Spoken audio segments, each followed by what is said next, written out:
The Multi-Agency Emergency Response Team has held its first meeting to provide a status update on the flooding situation in the country and accelerated interventions.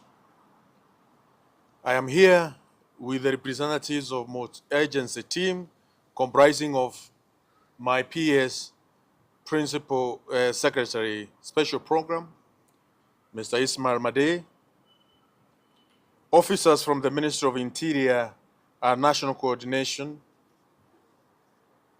officers from Kenya Defense Forces, officers from National Police Service. I have Nairobi County Government, National Youth Service.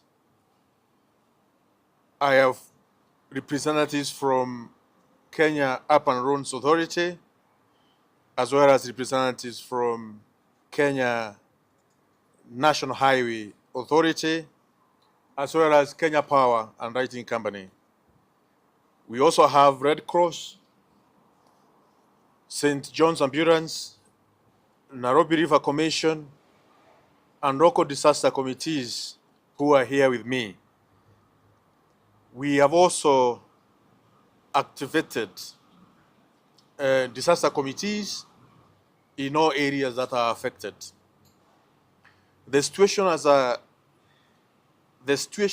affected urban as well as rural areas, with impact reported in Nairobi, Kiambu, Kajiado, Makueni, Nakuru, Migori, Murang'a, Bungoma, Kware, Kirinyaga, and Tharaka Nithi counties. Currently, it is sad to report,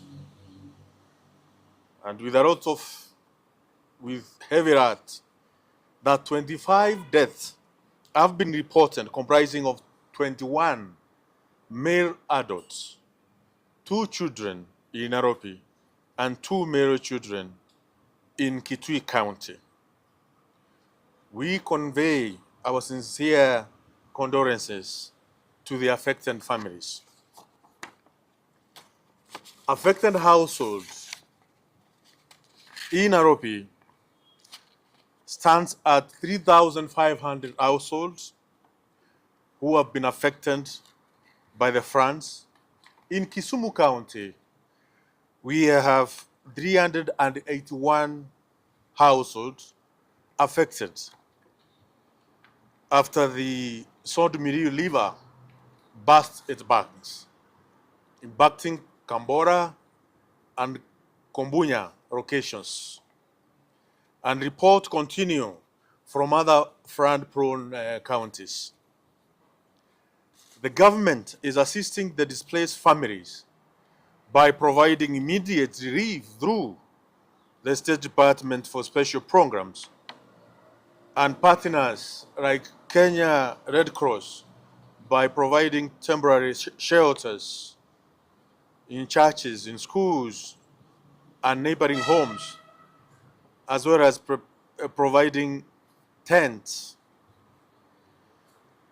The State Department for Special Program also is distributing food and non-food items, as well as hygiene kits to the affected households across the country.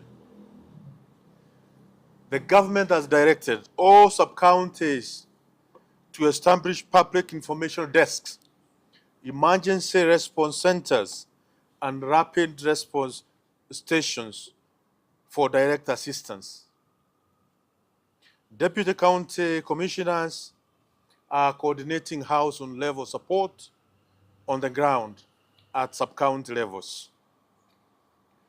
We have infrastructure that has been affected by the floods. This critical infrastructure has taken heavy hit. Roads, bridges have been damaged in multiple counties, including Wote Emari Road and Chameru Bridge in Makueni County.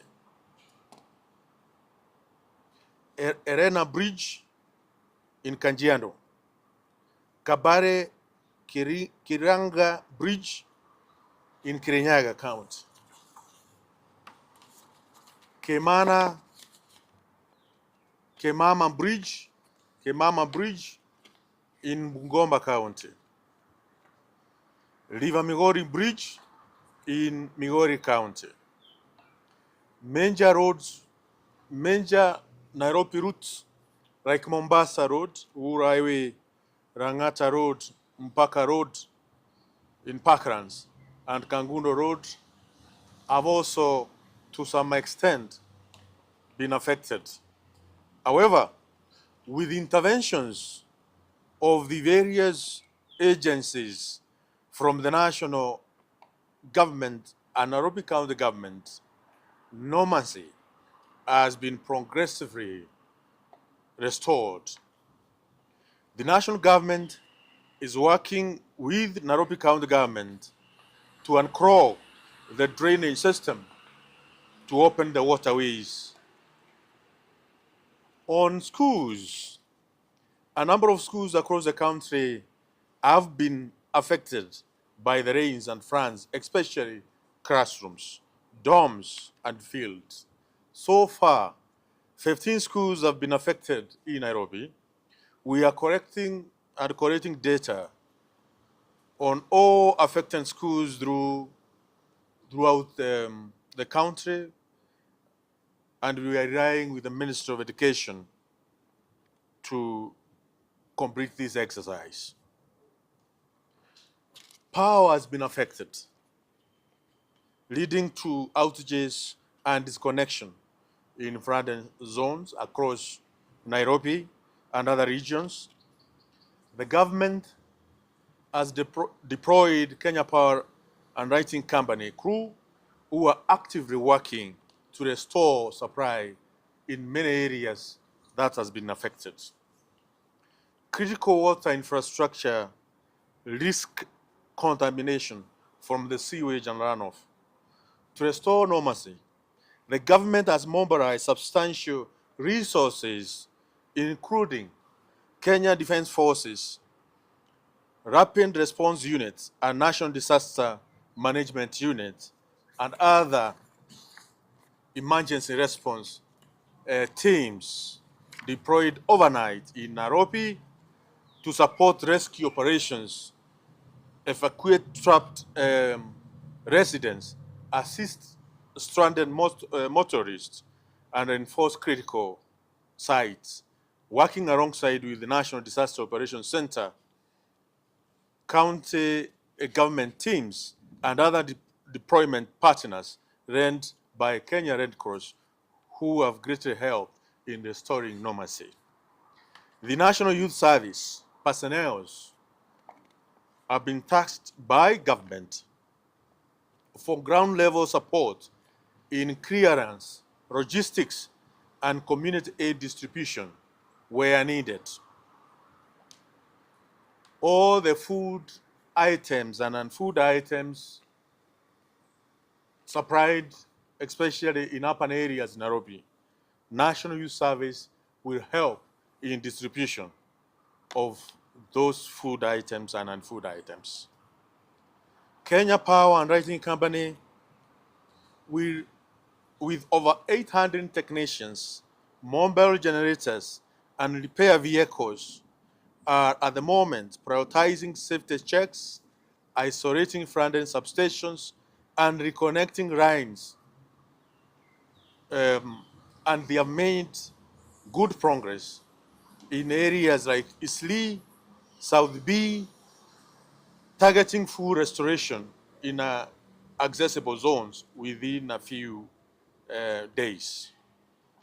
Engineers from Kera, Kura, and Kenya and county departments are at the moment crossing unsafe bridges, reinforcing drainage, and diverting traffic where necessary. Water and sanitation teams are coordinating chlorination, surveillance, and safe distribution to protect sources of water. We, as government, and with directives from end of state and end of government, we assure that Kenyans that it is very,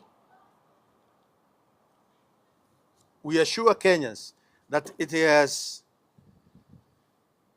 that government has all resources and personnel needed to deal with the crisis through the mobilized multi-agency teams. I want to repeat that the government assures Kenyans that it has necessary resources and personnel to deal with, with this crisis through the already mobilized multi-agency team, which is with me here.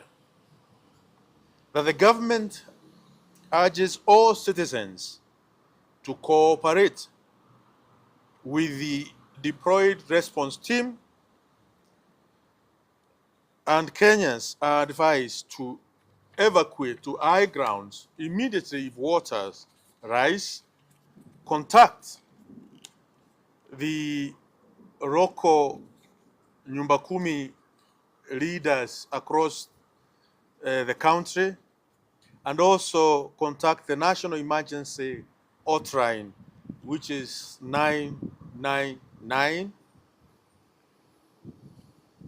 Also, to report power issues or downright to Kenya Power and Lighting Company toll-free number, which is 95551.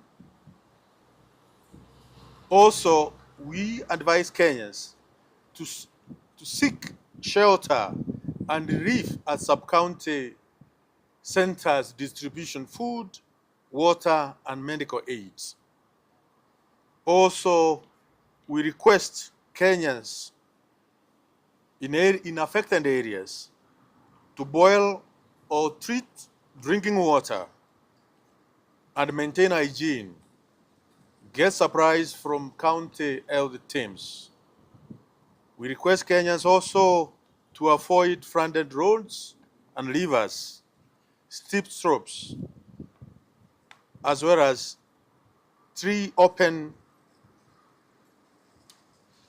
open windows during thunderstorms.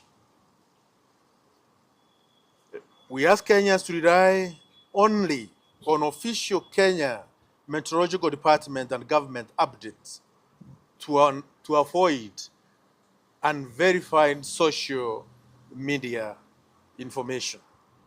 For any emergencies, we request Kenyans to please report through the following toll-free hotline numbers. For the National Disaster Operations Center, it is 0800-721-571. For Red Cross is 1199. For County Government of Nairobi is 0202222181. And for St. John's Ambulance is 0800-722-540. I thank you. Thank you, Waziri. If you have a question, I think Waziri can take 2 questions. Kama mwogope mvua. And if you want to ask a question, do it briefly. Tell us your name, the media house you represent. Quickly. Waziri, my name is Elino Martinez.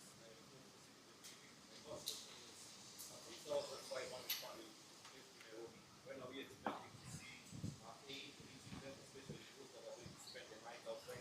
And the second question is, we've had repeatedly reports that Kenyans would know higher ground, specifically in Nairobi. Where is this higher ground? Thank you for the question. At the moment, the distribution of relief, non-food items as well as food items, is ongoing, and we are coordinating. As I have said, National Youth Service is going to help us throughout the night. We are not going to sleep until that all the affected household, 3,500 households, have somewhere they can put their end and their food. We are not going to our houses. We are coordinating this operation with all the agencies to ensure all those who need relief, they are getting it, especially in urban areas in the city. In Nairobi, we don't have higher ground. What we have is social halls or areas where they can be housed in schools, where we have um, um, those who are in riparian areas, for instance, along Nairobi River, we are advising them to move away. And the county government of Nairobi, together with the national government, are coordinating in areas where we have spaces, we have halls, we have quite a number of halls across the sub-counties in Nairobi where families can be sheltered for at the moment. As well as we have tents from Red Cross, as well, and also tents from State Department for Special Program, which are going to be put in use in different areas. Let's do the last question, please.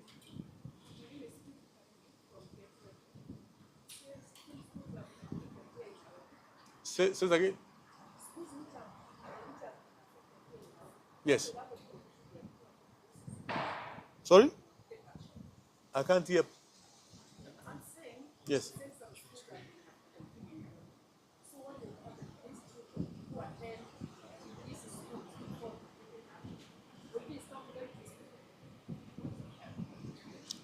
We have one of the schools, county girls, that has been seriously affected. And the status of county girls, we have asked the National Youth Service to go with its equipment to ensure any help which county girls need, National Youth Service is going to help, whether it is creating drainages, repairing the sewerage system, and restoring the school into normalcy as quickly as possible. And once the school is back to normalcy, the running will continue. But as it is to now, as far as county girls is concerned, there is a bit of challenge. But we are moving with speed to ensure running will not be disrupted in any of the schools affected. So we are deploying teams, NOS, and where we need military interventions in terms of creating drainage in some of these schools and repairing areas where they may be destroyed. We are moving with speed through National Service as well as Kenya Defense Forces team to ensure every school affected in Nairobi is restored to normalcy immediately for continued running. The government is not going to allow the schools or the running to be interfered because of the front. The teams are there, are ready, and are swinging into action immediately, as we have done with Kenya, with county girls. Thank you, ladies and gentlemen. Waziri's speech will be made available to you momentarily. Asante sana. Thank you.